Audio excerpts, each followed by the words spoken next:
Passons maintenant à l'extraction par solvant d'une espèce colorée et révision de la classe de seconde. Nous avons vu en seconde que nous pouvions extraire par solvant des espèces odorantes ou des espèces colorées.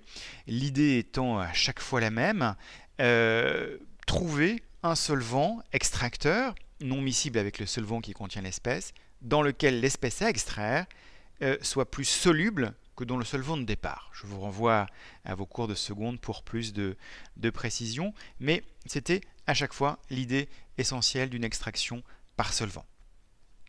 Passons maintenant à la séparation de deux espèces colorées par chromatographie. Là encore, ce sont des rappels de seconde en partie.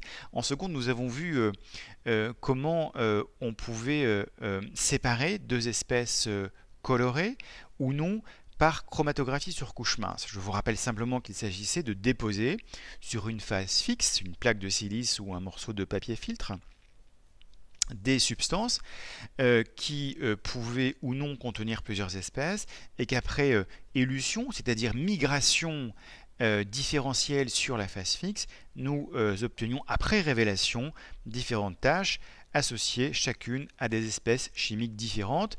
Les espèces chimiques les plus solubles dans l'éluant, c'est-à-dire la phase mobile, le liquide qui grimpe par capillarité sur la phase fixe, eh bien les espèces donc les plus solubles dans l'éluant allant le plus haut sur cette fameuse phase fixe. Alors cette année, nous allons travailler notamment sur une chromatographie un peu différente qui s'appelle la chromatographie sur colonne. Celle-ci a été inventée en 1901 par le botaniste russe Tsuyt.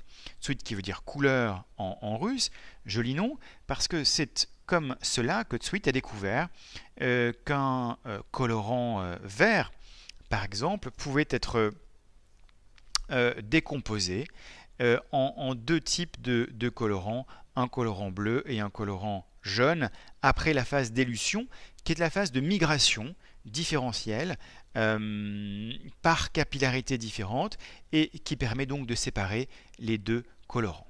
Dans les deux cas, chromatographie sur couche mince et chromatographie sur colonne, on a une adsorption différentielle qui dépend de l'affinité, de la solubilité différente des espèces par rapport à la phase fixe qui est ici constituée par un gel de silice. Nous verrons ça ensemble.